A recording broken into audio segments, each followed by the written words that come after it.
At the border continues to get worse by the day as the Biden administration continues a media blackout at many of the facilities that are housing migrant children. Joining us now is Texas Congressman Ronny Jackson and the former acting Border Patrol Commissioner Mark Morgan. Gentlemen, great to have you both on this morning. We really appreciate it with everything going on the border. Congressman, I want to start with you, and I want to play a soundbite from Chris Wallace on Sunday to get your reaction. Take a listen.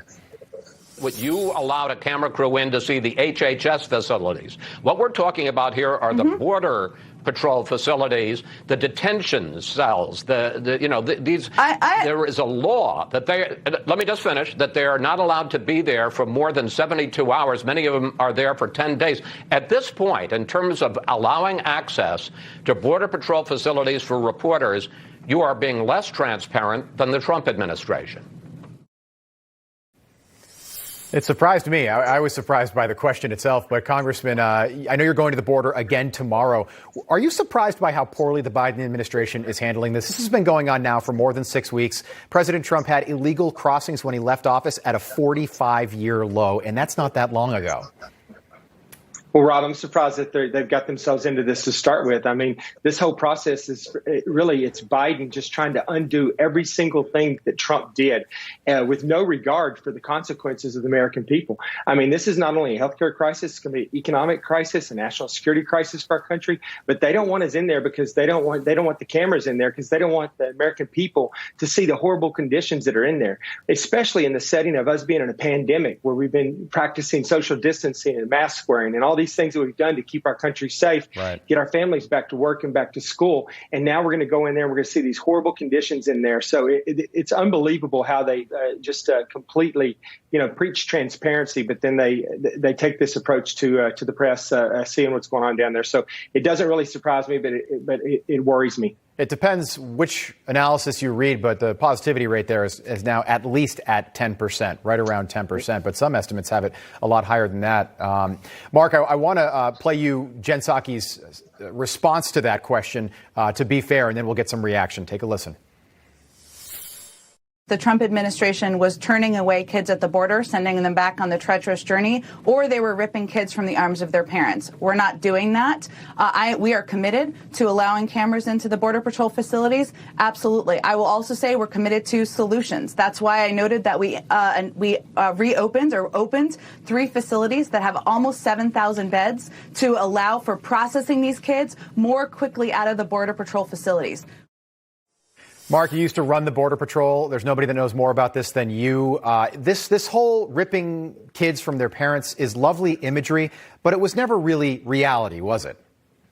Rob, that's absolutely right. I tell you what, as a former acting commissioner of all of CBP, that's offensive for all 63,000 men and women who dedicate their lives every single day to protecting our borders. What the press secretary said was an absolute lie, and the president echoed it during his press conference. At no time did we return unaccompanied children to the hands of coyotes. At no time did the incredible men and women of CBP return these unaccompanied minors to the shores of the Rio Grande, as the president said, to starve to death. That's absolutely false. At great taxpayers' expense, we provided unparalleled, unmatched humanitarian assistance, food, clothing, medical attention. We coordinated with the host nations that we were sending them back to make sure they were actually reunited with their families. And one last thing, over 75% of the so-called unaccompanied minors are 15, 16, 17 years old.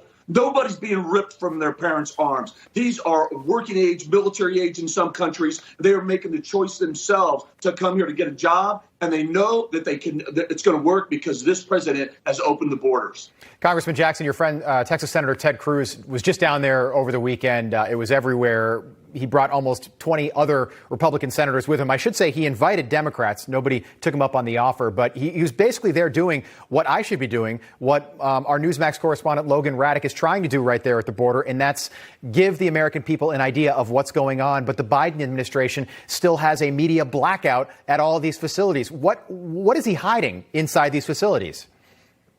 Well, we're going to find out. The Texas delegation, we're down here. This is the first of 3 days. We're going to be down here for 3 solid days touring this border, figuring out what's going on. When I was President Trump's chief medical advisor, he sent me to the border multiple times at the beginning of the administration when we were dealing with the Obama-era policies down there as his chief medical advisor, because we had a small issue with measles and things like that across the border. Now, we're going to have all those same issues. These people are coming across. They have measles, they have TB, and we already know that a large number of them have coronavirus. They may have things as serious as Ebola. We don't know. They're coming across the border. They're not being properly screened.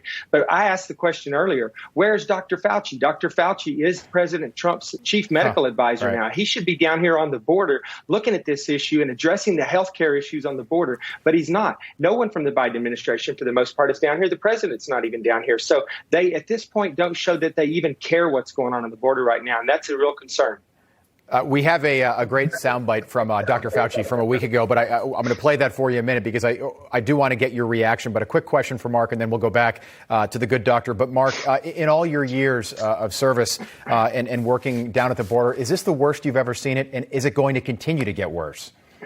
Yes and yes. And look, that's not opinion. Let me back up some facts. And first of all, the Congress and I, we're actually here on the border right now. Last night, we went about 1 a.m. We went to an area where we were told where hundreds of unaccompanied minors and families are coming across. And we went there, and we were there for over an hour, and we saw a steady stream of families and unaccompanied minors just pouring into our country illegally. And contrary to what the American people are being told, everyone we saw come across last night are going to be released into the interior United States. And what's very, very frustrating is that the mainstream media has a very short memory, Rob. We warned them prior to the election. Any administration that removed the policies like Remain in Mexico, the ended catch and release, the unprecedented cooperative agreements in Northern Triangle countries, and the CDC's Title 42. We said if you remove those, you will create a crisis that will make 2019's crisis pale in comparison.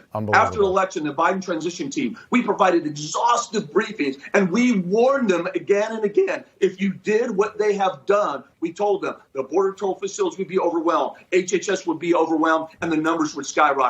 And let me give you just a couple quick stats. March of last year, 33,000. This March, right now as we stand, they're estimating 150,000. That's a 354% increase. That's not seasonal, Rob. That's a crisis. It's just the numbers are shocking. We're very tight on time, but Congressman, you are also a doctor. You were the president's physician as well. We call you Congressman now, but I could very easily call you doctor as well. Dr. Fauci has commented on everything related to coronavirus over the last 13 months. He has yet to comment on the crisis that is happening with these super spreader humane migrant facilities. And I say humane in sort of a tongue-in-cheek way because they're anything but. Quickly, your reaction. Yeah, no, I agree with you 100%. He's out there every day talking about, how important it is that we continue to wear a mask. And, they're out there criticizing the state of Texas because, we got rid of the mask mandate. And simultaneously, they're just infiltrating our Texas border with hundreds of thousands of unscreened immigrants in here. It's so hypocritical and it's so contrary to what they preach on a regular basis. They want us to stay locked down, but they want our border to be wide open. And those two things do not go together. Yeah. They cannot continue to push these two narratives together. Congressman Jackson, Mark Morgan, great information. Great having both of you on. Thanks so much for your time and good luck at the border tomorrow. Thank you, Rob.